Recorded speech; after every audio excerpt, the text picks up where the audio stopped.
blessed Nabi taught. Endless happiness that he brought. His teaching simple and pure. Easy to follow and adore. All you have to do is trust and submit. Keep following and don't resist. Blessings surround and cover you. Angels assist you through and through. Celebrate Allah's endless favor. Celebrate Allah's never-ending mercy. Celebrate Allah's endless favor. Celebrate Allah's never-ending mercy. Allah's endless favor. Allah's never-ending mercy. Allah's endless favor. Allah's never-ending mercy. Allah gave us life to... Hiburan mendidik jiwa hanya yang terbaik di IKIM, Inspirasi Inforia Islami.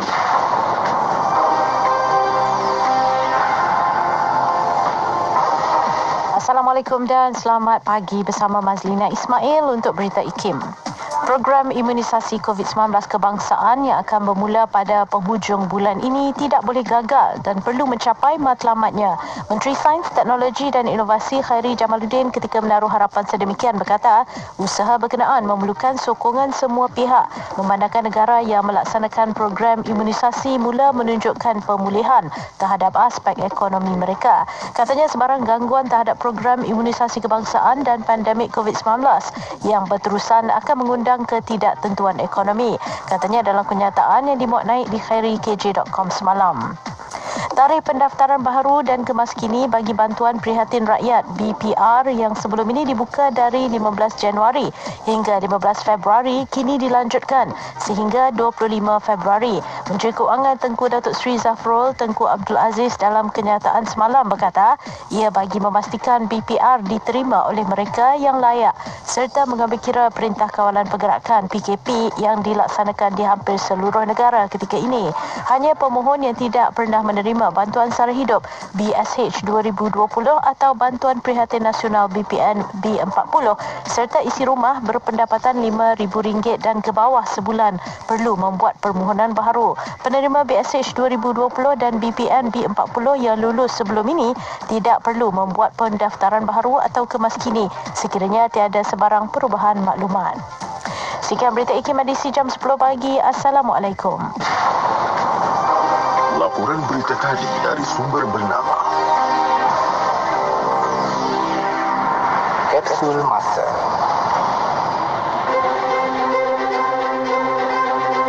Pada tanggal 20 Mei dalam tahun 1983, Duli Yang Maha Mulia Seri Paduka Baginda Yang di-Pertuan Agong, Tuanku Sultan Haji Ahmad Shah Al-Musta'in Billah, Ibni Almarhum Sultan Abu Bakar Riayatuddin Al-Muazzam Shah berkenan menandatangani surat cara penubuhan Universiti Islam Antarabangsa Malaysia UIAM di Kuala Lumpur. Cadangan penubuhan universiti tersebut dikemukakan oleh Perdana Menteri Yang Amat Berhormat Datuk Seri Dr. Mahathir bin Mohamad pada 12 Januari 1982. Falsafah UIAM diinspirasikan daripada rumusan yang dicapai pada persidangan pendidikan Islam antarabangsa yang pertama di Mekah pada tahun 1977.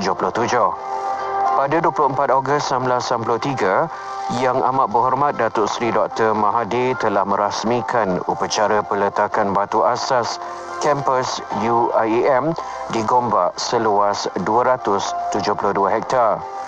Pada 17 April 2001, beliau merasmikan kampus UIAM yang menelan belanja sejumlah RM672 juta. Sesungguhnya, penubuhan UIAM adalah untuk menerajui umat Islam dalam semua bidang dengan lebih cemerlang. Petikan fakta ini disediakan oleh Seksyen Dokumentasi dan Penerbitan Arkib Negara Malaysia.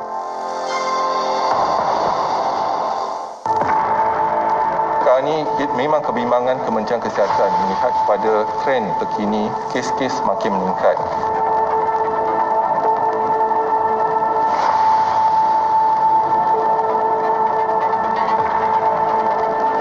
Kes jangkitan COVID-19 semakin meningkat dan tidak menunjukkan tanda-tanda penurunan dalam masa terdekat. Oleh itu, kerajaan perlu mempunyai kuasa-kuasa tertentu bagi memastikan wabak ini dapat dibendung dengan lebih berkesan dan perkhidmatan kesihatan yang disampaikan kepada rakyat tidak lumpuh.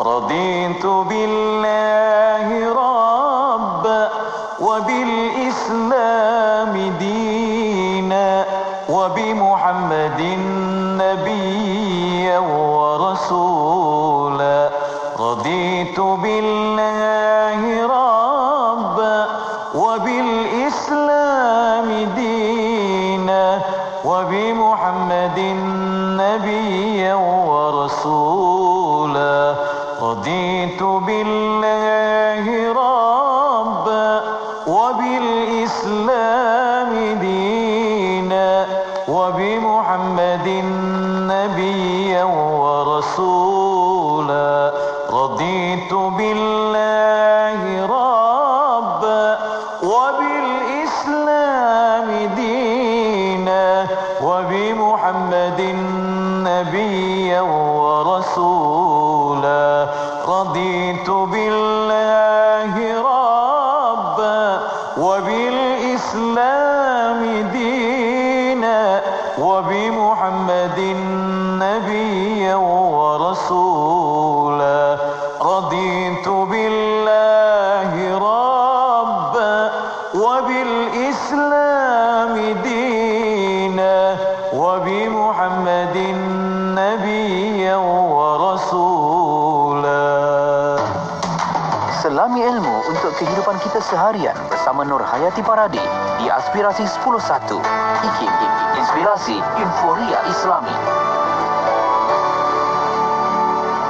Assalamualaikum warahmatullahi wabarakatuh. Dimulakan dengan lafaz suci Bismillahirrahmanirrahim. Selawat dan salam Rasul junjungan Nabi Muhammad sallallahu alaihi wasallam. Assalamualaikum. Selamat pagi untuk semua sahabat pendengar IKIM, tak kira di mana jua anda berada. Alhamdulillah. Terima kasih kerana terus bersama kami di Radio Institut Kefahaman Islam Malaysia. Untuk perkongsian hari ini 15 Februari 2021. Dah masuk bulan Rejab dah kita.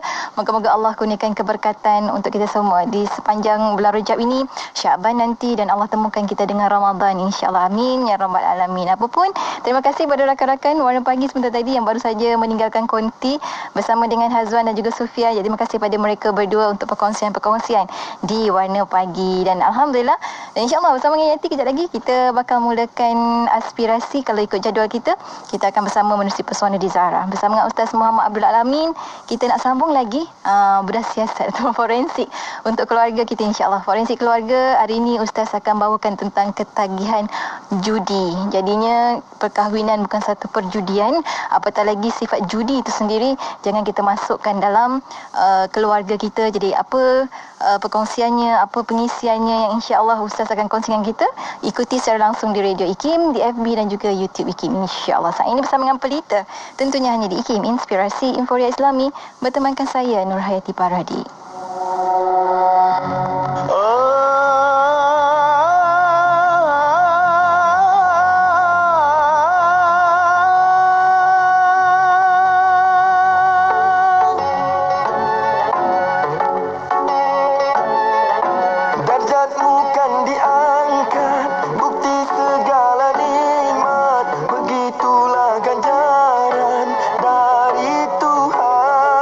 Membentuk peribadi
macam nak beli penapis air. Tapi harganya macam mahal sangat lah bang. Tak usah risau, sistem bayar mudah kan ada. Ya, tapi cuba abang jumlahkan semua. Kalau habis bayar sampai 7 ke 8 ribu. Habis tu nak buat macam mana? Rumah kita memerlukan penapis air. Dan kalau boleh yang ada 3 saluran tu. Air panas, sejuk dan berakali.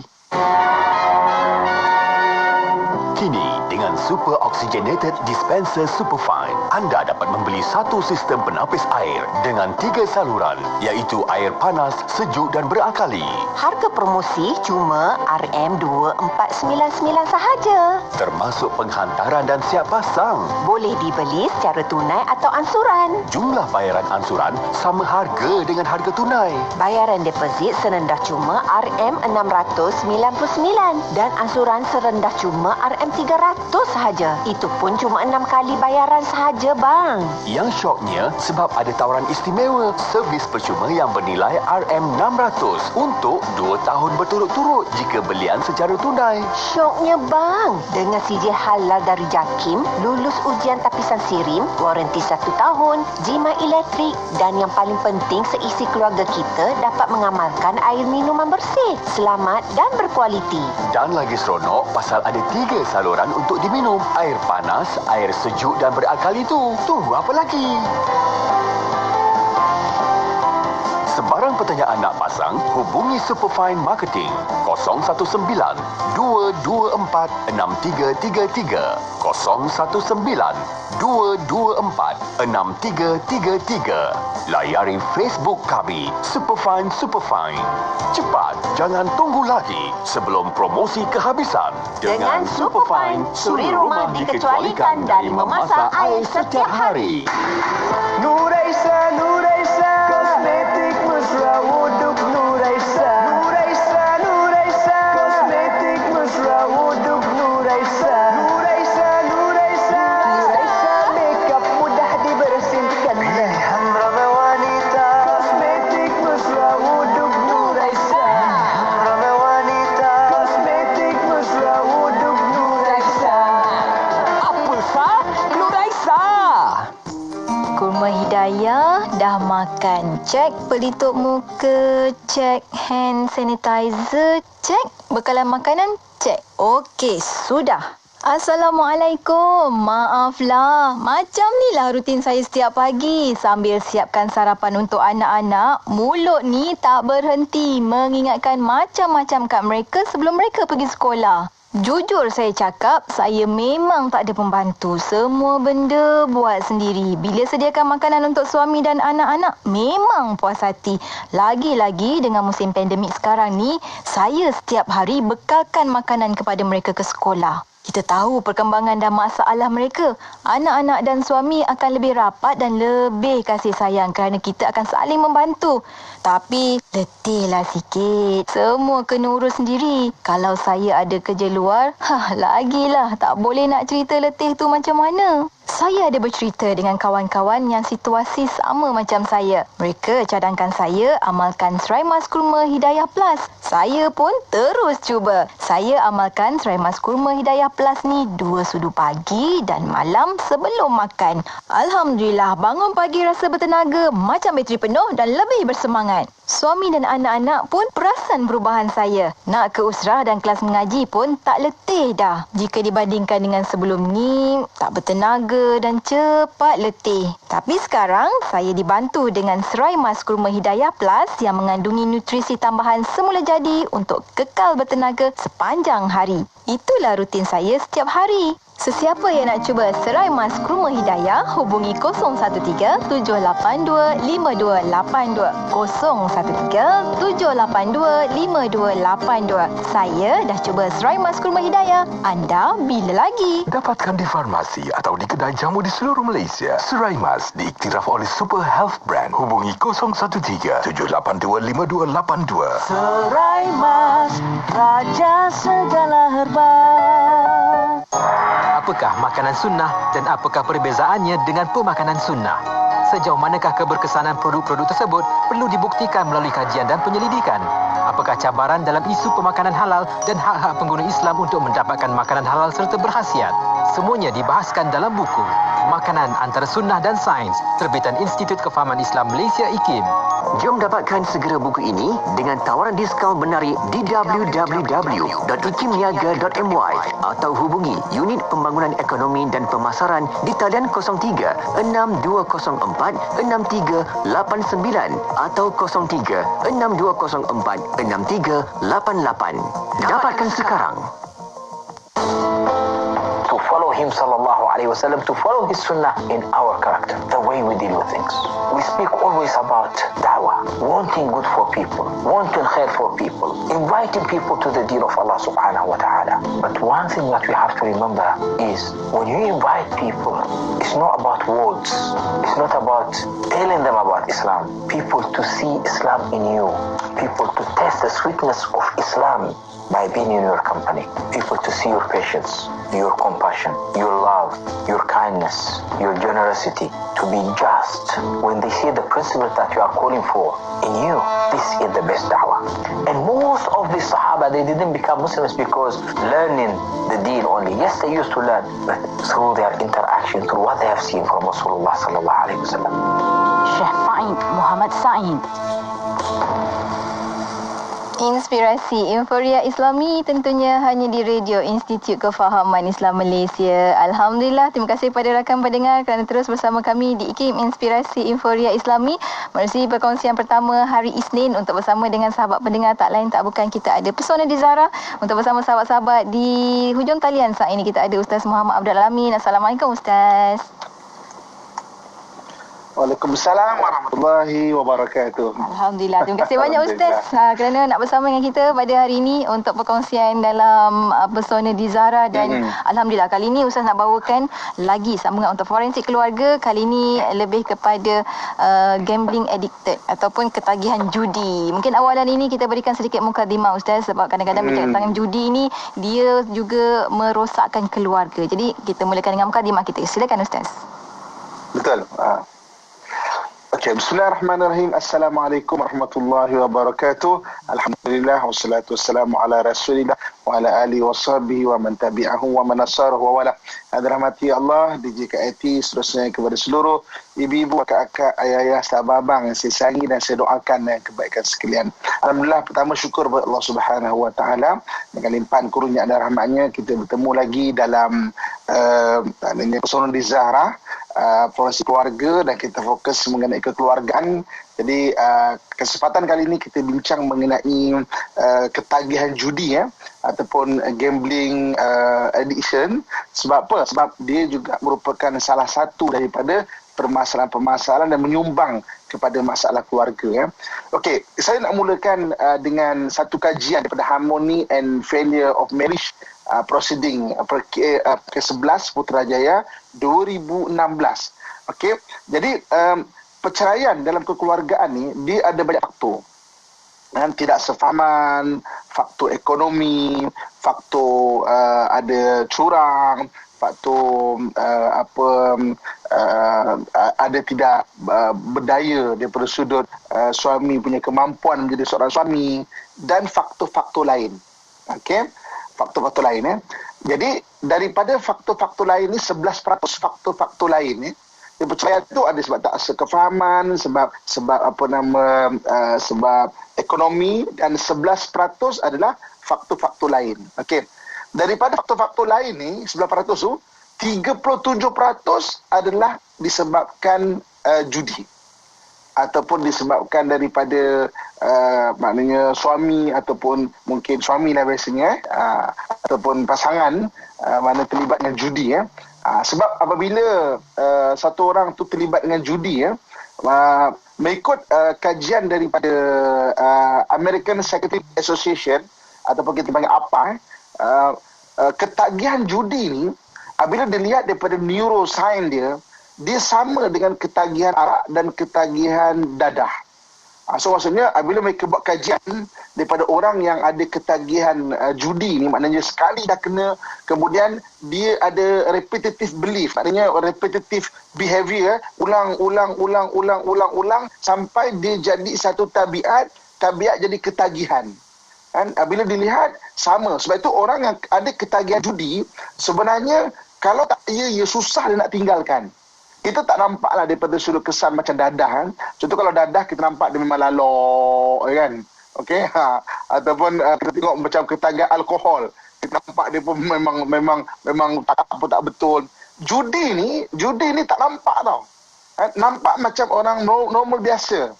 Tapi simptom dia sama. Apa simptom dia? Antaranya dia suka, maksudnya kalau dia duit dia tak ada tu, mana dia akan desak minta duit. Desak tu kadang-kadang, saya jaga maknanya orang HIV ada rumah, kita ada rumah pelindung HIV jadi antara rumah pelindung HIV ni, orang kena HIV antara sebab dadah kan. Jadi dengan izin Allah Subhanahu Wa Taala maknanya berhubung dengan orang yang ada behavior dadah ni biasa sangat bagi saya. Dia akan paksa minta duit kalau time-time tengah high tu, minta walaupun sikit. Saya tak ada makan ni, betul memang nak balik kampung ni, bagi saya RM10 aja. Ada pun RM20 aja. Kan? Sebenarnya ketagihan judi sama juga. Jadi kalau anda kata ada orang yang maksudnya macam mendesak minta, dia ni bukan kaki high. Maksudnya taklah terlibatkan dadah, taklah terlibat taklah terlibat dengan arak kan. Tapi maksudnya terlibat dengan judi, dia ada kebarangkalian untuk mendesak, untuk meminta orang demikian jadi maknanya itu antara apa maksudnya mengenai judi Okey. Kemudian saya suka nak kongsikan juga kalau dalam kita panggil buku rujukan bagi psikologi, psikiatri dan kaunselor, maknanya satu dunia dipanggil DSM-5, Diagnostic and Statistical Manual of Mental Disorder, dia ada menyenaraikan 7 benda. Okey, ini kita cek diri kita dan keluarga kita dan orang sekeliling kita 7 perkara. Orang tu dia dipanggil gambling disorder, ataupun dia ada gambling pun, judi pun ada sampai jatuh pada disorder sampai jatuh kepada tidak waras dari sudut mental dia jika orang jatuh kepada judi ni So dia ada 7 ciri dia. So kita semak 7 ciri-ciri ni, kalau ada 4 saja, maksudnya kita atau seseorang maknanya ada disebut sebagai ciri-ciri sebagai gambling disorder ataupun ketagihan judi ni. Okey, dia ada 7 benda kita nak tengok. Ada benda berkaitan perasaan, ada benda berkaitan dengan pemikiran, ada benda berkaitan dengan badan fizikal, ada benda berkaitan dengan attitude. Memang kita tengok salin di bawah akak salin ni ilmu sangat berguna biar kita boleh cek. Kita tak tahu tau anak kita, sebab ketagihan judi sama dengan ketagihan arak dan juga dadah. Okey, cumanya arak dengan dadah orang boleh nampak. Judi orang tak nampak. Dia punya simptom dia, maknanya dia bersudut zahir dan keadaan biasa. Okey, jadi maknanya kalau kita dapat tengok maknanya 7 benda ni, kalau ada 4 daripadanya seseorang itu telah mula ada gambling disorder, kita boleh tengok salinkan. Ini sangat penting tau. Sebab kita tak tahu, kita tak nampak sudut zahir secara selapis kita tak nampak. Okey. Mari kita mulakan 7 dia punya ciri-ciri dia. Kalau orang tu ada gambling disorder. Okey, pertamanya dari sudut perasaan. Dari sudut dalaman dia suka berjudi dengan pertaruhan yang lebih tinggi. Maknanya dia takkan stop. Maknanya lebih tinggi dengan harapan untuk mencapai pertaruhan dengan nilai yang tinggi. Lebih tinggi. Itu dari sudut perasaan. So kalau dah bermula ada benda ini, kita cek. Ibu, kakak, ayah, abang. Mungkin sekarang ni kan ada orang yang berjudi itu daripada sudut maknanya nampak pergi kedai 4 nombor contohnya kan, ataupun pergi ke tempat-tempat berjudi. Sekarang ni ada judi yang dalam internet. Maknanya orang tak nampak, seorang-seorang dalam bilik. Bilik kunci, kita tak tahu. kita ingat anak kita ingat laki kita, suami kita ingat pasangan kita tengah kerja. Padahal dia buat judi rupanya. Judi rupanya. Okey. Lepas tu keluar, tak sikit RM20, tolong RM20. Mana ya? Okey. So, di maknanya, pertama, dari sudut perasaan, dia ada keresahan dalaman nak bertaruh lagi dengan harapan nak dapat lagi. Itu ciri pertama. Dan benda ini menyebabkan orang tak boleh stop. Okey. Ciri kedua, dari sudut perasaan juga. Ciri kedua perasaan juga, dia apabila dia rasa stres. Okey, orang rasa stres. Kita sebagai orang Islam, insya-Allah dengan izin Allah Subhanahu Wa Taala, kita orang yang dengan pesona di Zahra, apabila rasa stres, kita tahu cara mana nak menghuraikan stres kita. Mungkin kita baca Quran, alhamdulillah. Mungkin kita maknanya sembahyang, alhamdulillah. Ini keadaan yang biasa. Dan ada orang yang apabila stres saja, dia akan pergi ke judi untuk melegakan jiwa dia. Macam seolah-olah dia rasa cari terapi dia benda itu. Itu ciri kedua. Sebenarnya stres saja dia akan teringat nak judi lah. Stres saja dia nak judi je lah. Jadi dia ada 7 ciri-ciri dia. Maksudnya kita kena check ni check. Tolong abang-abang, ayah-ayah, akak-akak check benda ni diri kita sendiri terutamanya ni first untuk tengok diri tau. Okey. Kerana ketiganya di sudut perasaan juga. Okey. Kalau kalah judi ni yang jahatnya dia akan bagi kita menang sekali, kalah 3 kali. Menang lagi 2 kali, kalah lagi 5 kali. Jadi maknanya yang ketiga jadi sudut perasaan, sekali dia kalah dia tak puas hati. Dan ada yang disebut daripada sudut ahli psikologi sebagai chasing one losers. Chasing one losers ni maknanya dia akan chasing lagi.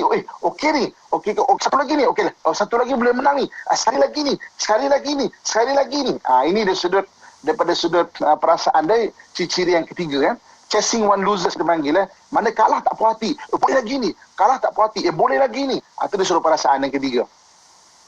Kemudian yang keempat apa? Yang keempat dari sudut pemikiran pula. Okey, dari sudut pemikiran. Dari sudut pemikiran dia sentiasa kerap berfikir tentang judi. Sama juga orang yang addiction ataupun orang yang kita panggil ada ketagihan ni, itulah ciri dia. Ciri dia adalah dia akan ada waktu kosong dia akan fikir benda tu. Ada waktu kosong dia akan fikir benda itu. Jadi orang yang ada gambling disorder di sudut pemikiran, ciri keempat di sudut pemikiran, ada waktu kosong dan ada lekang je waktu kosong, maka dia akan fikir benda itu. Sebab tu orang macam ni tak boleh ada waktu kosong dia akan ada lekang fikir ada benda itu. Okey, itu ciri yang keempat.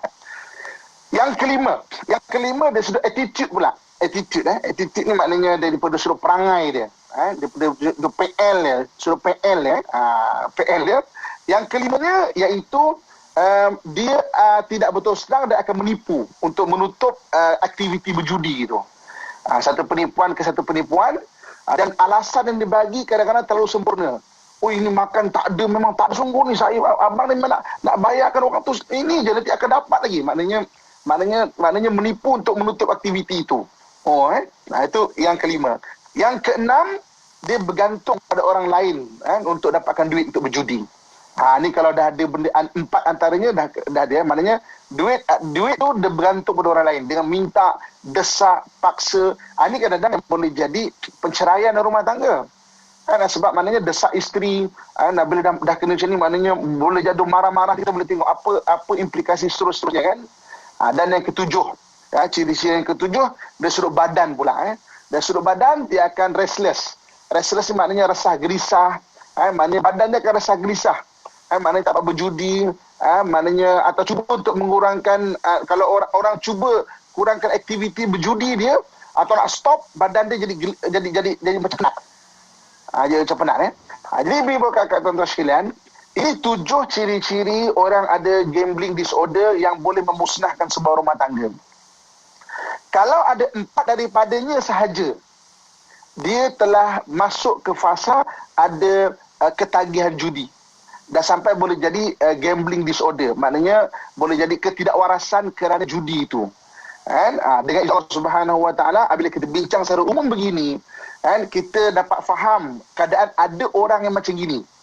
Semalam bila saya iklankan dekat FB saya mengenai kisah apa ataupun kita akan bincangkan benda ini, ada orang berkongsikan.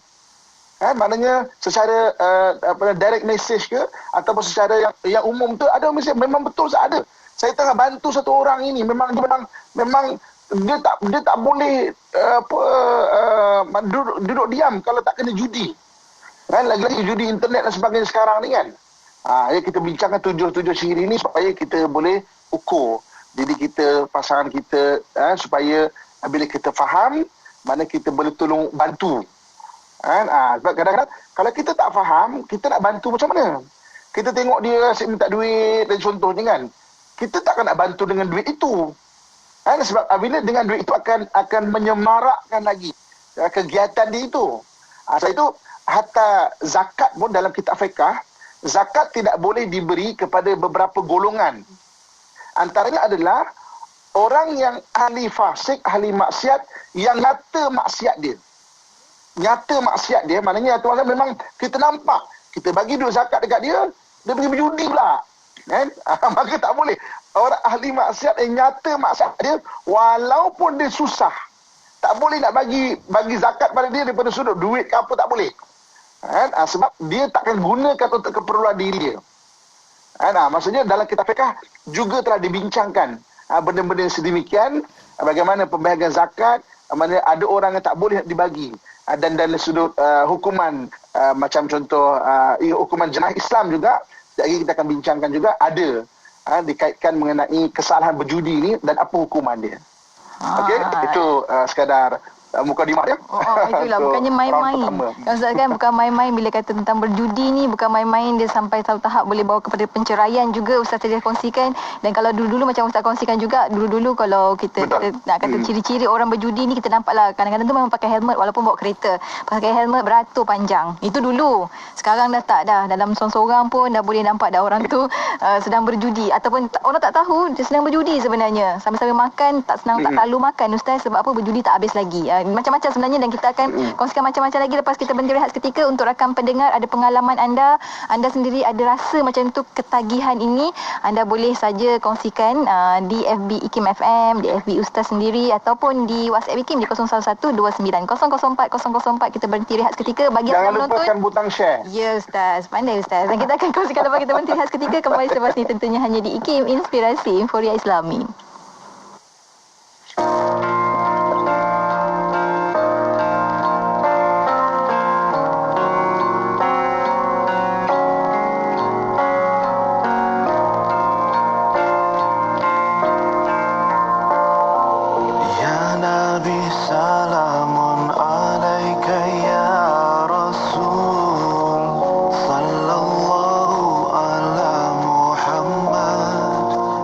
Mustafa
Inspirasi Euforia Islami tentunya hanya di Radio Institut Kefahaman Islam Malaysia. Alhamdulillah kita kembali bersiaran waktu ini bersama dengan sahabat pendengar menerusi perkongsian pesona di Zahra bersama dengan Ustaz Muhammad Abdul Amin. Hari ini cerita tentang ketagihan judi untuk bersama dengan rakan pendengar. Tadi dah ramai juga Ustaz antara yang memberikan respon. Dia kata macam contohnya Amir Amar. Dia kata sahabat dia trade forex saham. Pun ada juga ketagihan Ustaz. Kerap kali lose dari profits. Kata tetap juga nak teruskan, mungkin kena tambah lagi ilmu pengurusan kewangan dan sebagainya. Itu sebahagian Ustaz. Yang lagi ada juga kata tentang ketagihan game pun benda yang sama juga Ustaz. Dia punya ciri-ciri tu sama macam 7 ciri yang Ustaz sebutkan tadi.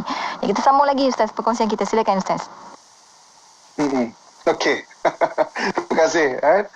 Okey, jadi apa yang menarik kita nak cerita kat sini kita tengok dulu kesan kepada judi. Saya teringat DJ Kak Yati dan Ibu Bayar saya sekalian kan, Dato' M. Kilau punya lagu pasal judi maknanya ini tahun awal 80-an, maknanya benda tu dah ada. Saya ingat chorus yang menarik dia yang kalau judi tu dia kan bermula dengan RM1, RM2, RM3. Maknanya dulu pun benda tu dah dibincangkan, di-educate maknanya dididik dengan cara lagu contoh sebagainya kan. Maksudnya benda tu memang ada. Okey. Apa kesan judi ni? Kalau ikut akibat daripada judi ni, dia memang betul dia can lead problem financial problem. Maknanya akan menyebabkan keuangan kita akan masalah.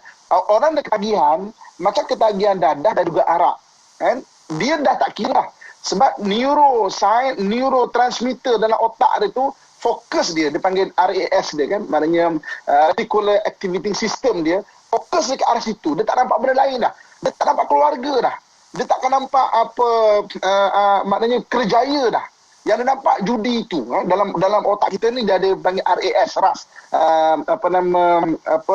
yang menyebabkan kita fokus. Contoh kalau kita bawa beli kereta, contoh katakan kereta Viva contoh kan, nanti kita akan nampak banyaklah Viva dekat jalan kan. Sebab reticular activity system kita akan fokus benda tu. Kita akan nampak banyak benda tu. Sebelum ni tak perasan pun. Jadi maknanya orang kalau judi dia punya reticular activity system ataupun RAS dia tu, dia akan fokus itu. Dia tak peduli dah keluarga, anak ke apa, ini yang boleh mengarah kepada perceraian dan kemudian dia akan boleh jadi tidak waras dalam berfikir, mood swing, bipolar kita panggil, bipolar. Maksudnya boleh jadi depression juga. Kalah depression, tidak sedikit orang yang daripada genting kalah turun bawa kereta laju-laju accident boleh jadi anxiety macam apa nak buat depan ni, macam nak buat ni. Dan tidak sedikit 18% daripada ketagihan judi, kajian daripada apa adalah membawa kepada bunuh diri. Maknanya akhirnya orang macam tak ada harapan bunuh diri. Nampak tak kalau tak dijaga benda ni betul-betul. Okey. Jadi daripada sudut Islam pula kalau kita tengok, orang akan lari daripada nafkah, memberian nafkah, dibebani hutang, maknanya mudah terjebak dengan jenayah, penipuan dan sebagainya. Dan bila kita bicara dalam persona di Zahra, dia akan fokus pada keluarga, memang akan boleh meruntuhkan institusi kekeluargaan. Ini antara benda yang cabaran ataupun kalau orang berjudi lah. Okey, sekarang kita tengok dari sudut Islam pula. Macam mana, apakah Islam, perbahasan Islam mengenai judi ini? Okey, jelas antara benda yang diharamkan dalam agama adalah berjudi. Mana-mana agama maknanya mengharam kepada berjudi. Islam terutamanya dalam Al-Quran, satu ketika Nabi SAW ditanya di dalam surah Al-Baqarah ayat 219, yas'alunaka 'anil khamri wal maisir qul fihima ithmun kabirun wa manafi'u lin-nas wa ithmuhuma akbar min naf'ihima. Mereka bertanya kepada kamu tentang arak dan juga judi. Katakanlah, pada keduanya terdapat dosa yang besar dan beberapa manfaat, tetapi dosa keduanya dan mudarat keduanya lebih besar daripada manfaatnya. Kenapa dalam Al-Quran digandingkan antara alkohol, arak dan juga judi.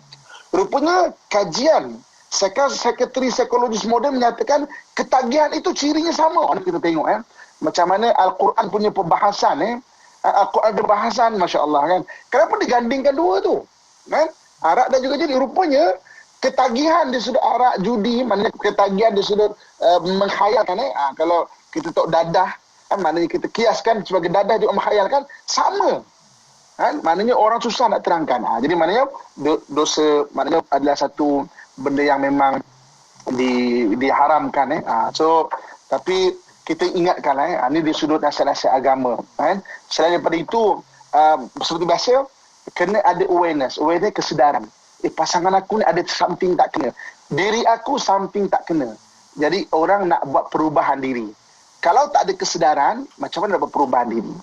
Akhir sekali saya suka nak kongsikan amalan. Apakah amalan yang boleh dapat maksudnya dikongsikan untuk melepaskan ketagihan judi ni? Okey, kalau kita boleh pergi pada kaunseling, nasihat-nasihat agama. Sebab dalam hadis Nabi SAW menyatakan ad-dinun nasihah. Agama itu adalah nasihat. So, maksudnya kita bawa kepada nasihat-nasihat agama, kaunseling mana terapi dan sebagainya, social support system. Kita tolong ingatkan. Dan ada juga kadang-kadang kalau pergi kepada macam sekretari, dia ada medication. Medication yang boleh dibagi, ubat yang boleh dibagi untuk mood stabilizer. Maknanya antidepressant, maknanya ada ubat-ubat yang boleh dibagi. Okey, tapi dari sudut saya Islam pula, saya suka untuk mencadangkan, kalau kita pilih nama Allah Subhanahu Wa Taala, nama Allah Subhanahu Wa Taala untuk menghindarkan penyakit ketagihan berjudi ini, amalkan nama Allah Al-Jabbar. Allah Al-Jabbar. Okey, dalam rantaian Asmaul Husna ada beberapa nama yang memberi maksud mencukupi.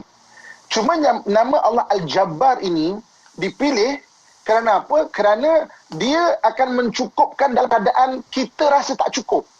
Dia bukan tak cukup, kita rasa tak cukup. Sebab itu Al-Jabbar ini Allah Subhanahu Wa Taala letakkan dalam syariat kita sembahyang, duduk antara dua sujud, kita akan baca doa ini. Rabbighfirli warhamni wajburni. Ya Allah, ampunkan aku, rahmati aku, ujburni, cukupkan aku ya Allah. Maknanya cukupkan. So, maksudnya bagus sangat untuk kita baca doa, maknanya zikirkan nama ya Allah ya Jabbar. Allah Al-Jabbar. Ini bagi orang yang dia kena, bukan kita yang nak bacakan kat dia. dia nak berubah. Hebat Jabbar. Dan satu lagi hadis yang diriwayatkan Abdullah bin Mas'ud. Nanti insya-Allah saya akan kongsikan dekat IG saya, dan mungkin saya akan tag IG JKIAT, doa yang diajarkan kepada oleh Nabi SAW kepada kita. Doa tu pendek je. Bismillahirrahmanirrahim. Allahumma inni as'alukal huda wat tuqa wal afafa wal ghina.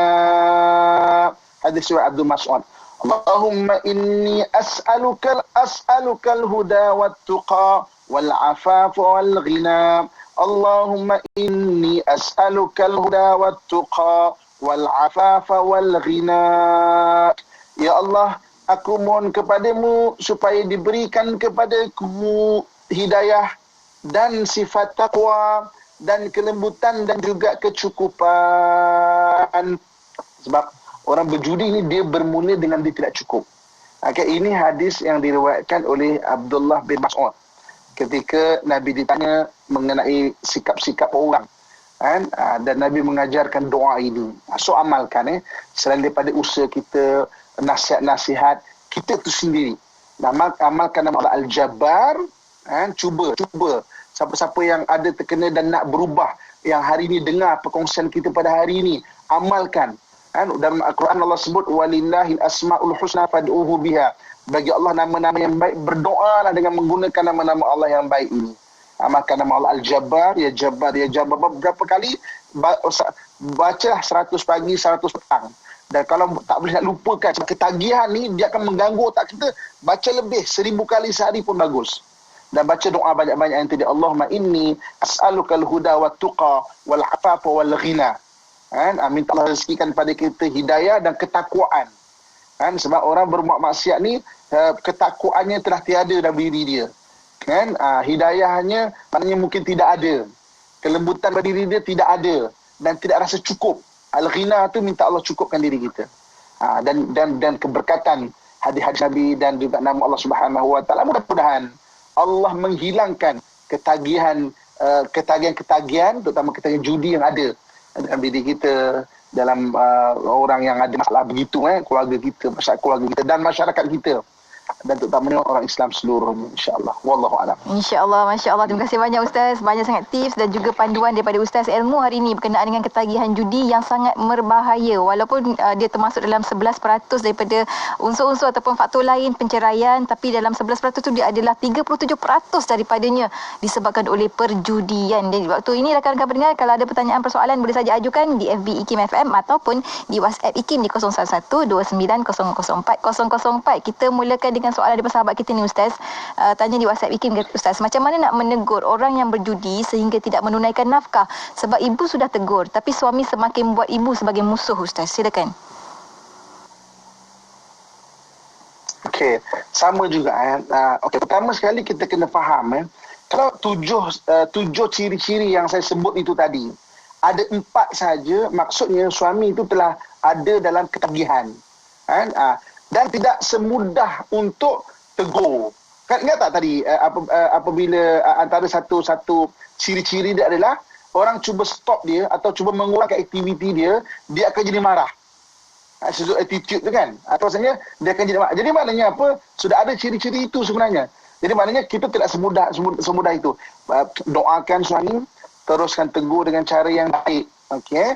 Kemudian mudah-mudahan Allah anugerahkan suami tak ada kesedaran. Tapi fahami kalau dia dah jatuh ke demikian, dia bukan mudah. Sebab sama macam ketagihan arak dan juga ketagihan dadah. Maksudnya sampai kena perlukan orang untuk merawat dia, untuk menghilangkan ketagihan itu. Kalau dah sampai dia sendiri nak berubah, senang. Jadi kalau saya nak kongsikan amalan yang paling mudah, kita bebel dia pun dia makin marah. Kan? Kita bebel pun dia makin marah. Ajak dia jaga sembahyang. Sebab dalam sembahyang ada doa minta hidayah dan minta kecukupan. Minta hidayah, Allah letakkan surah Fatihah sekali. Kan? Surah Fatihah kan ada ihdinas siratal mustaqim, Allah hidayah ke jalan yang lurus. Yang keduanya, ketika duduk antara dua sujud itu, ada doa Rabbighfirli warhamni wajburni warfa'ni warzuqni wahdini wa'afini wa'fu anni. Dia maknanya kalau dia kata tak boleh tegur dia punya perangai dan ketagihan tu, okey dulu sementara jadi kita letak satu time masa ataupun masa time frame maknanya masa dah mungkin 2 bulan. Ajak dia jaga sembahyang je dulu. Sebab dengan sembahyang tu dia ada doa untuk diri dia. Dan mudah-mudahan dengan dia menjaga sembahyang, ada doa untuk diri dia itu, dia akan Allah bagi hidayah untuk pelan-pelan dia sedar. Tak kena ni. Ini ada benda tak kena ni. So maknanya ajak nasihat tu sembahyang. Wallahu a'lam. Alhamdulillah. Kat sini juga Ustaz, ada sahabat kita tadi kongsikan di WhatsApp IKIM antara testimoni iman. Kata selalu amalkan wajibun ni ulang 3 kali dalam duduk antara 2 sujud, hidup lebih tenang Ustaz. Alhamdulillah. Seterusnya kita ada soalan daripada bawa juga kepada doa luaran. Waktu luar pun boleh bawa juga doa. Sambil-sambil Ustaz akhirnya Okey, sila. Seterusnya kita ada soalan daripada sahabat kita ni. Adakah Assalamualaikum Ustaz, adakah ketagihan dadah dan sebagainya adalah kerana dosa ibu bapa seperti tidak solat dan sebagainya? Kalau begitu, apakah yang boleh dilakukan untuk menghentikannya ataupun cukup dengan berdoa sahaja Ustaz? Okey. Pertama sekali bukan sebab dosa mak ayah dan sebagainya kan. Jadi maknanya ramai orang cakap kan, kau ni kan buat pelik-pelik anak teruk kan. So anak tu kena didik sebenarnya. Sebenarnya kenapa anak tu boleh jadi teruk? Okey, antaranya adalah sebab perangai mak ayah tu memang teruk. Itulah sebab menyumbang dia boleh jadi teruk. Okey. So dosa tidak, kita dalam Islam dosa tidak mewarisi Kita tak mewarisi dosa. Mak ayah, anak-anak dah ada soalan dia. Okey. Okey, kemudian doa ni satu benda penting. Okey, jangan kita anggap doa ni, orang banyak anggap kau doa, kau buat apa doa je kan, doa tu boleh berubah. Okey. doa ni ada dua kesan dia. Yang pertamanya, Allah boleh bagi secara wahbiyah. Wahbiyah ni macam pemberian langsung. Bukan wahabi ya, wahabi berbahasa lain. Akidah dan sebagainya. Mana wahbiyah. Wahbiyah ni maknanya Allah bagi secara langsung. Allah Al-Wahhab. Allah pemberi, Allah Al-Wahhab kan. Wahab lana min ladunka rahmah. Kurniakan kepada kami rahmat kan. Maksudnya kita berdoa tu Allah boleh memberi secara wahbiyah. Secara terus. Pling secara ajaib. Berubahlah. Ada. Kan? Ataupun dengan doa, Allah Subhanahu Wa Taala buka jalan. Dia bagi taufik, kita panggil kan. Jalan macam mana nak berubah. Jadi maknanya kadang-kadang orang cakap, kau sakit kau doa boleh sembuh ke? Boleh jadi pling sembuh. Boleh jadi boleh jadi mungkin tak pling sembuh. Tapi ada orang ziarah, orang tu tahu senang je ubatnya ni. Maknanya Allah buka jalan tu. Sama juga doa ni sama juga. Sebab tu jangan pernah berhenti putus berdoa. Selain daripada itu, selain berdoa kita kena berusaha. Apa nama kena berusaha. Usaha ni kesannya Allah izinkan. Itu kita kena faham. Kesan Allah izinkan. Kalau Allah izinkan, maka usaha kita tu nampak dia punya kesan dia. Okey, maknanya usaha tu. Cuma kenapa nak berusaha? Sebab Allah nak bagi pahala berusaha. Pahala tu untuk akhirat. Hasil Allah yang bagi. Jadi maknanya sebab tu bila kita faham benda ni, kita tidak akan rasa lemah semangat untuk berusaha. Satu orang anak dia ke apa ada perangai tok-tokan. Terus nasihat. Terus nasihat itu, usaha tu Allah nak bagi pahala ke akhirat. Kesan itu milik Allah. Maknanya itu urusan Allah yang akan nak bagi hidayah, akan nak berubah. Tapi itu usaha tu kan untung kita ada peluang untuk berusaha untuk kumpul pahala untuk ke akhirat. Sebab tu kalau kita faham benda ni, kita tak akan berhentikan usaha. Jangan lemah semangat. Sebab semua benda tu adalah ada pahala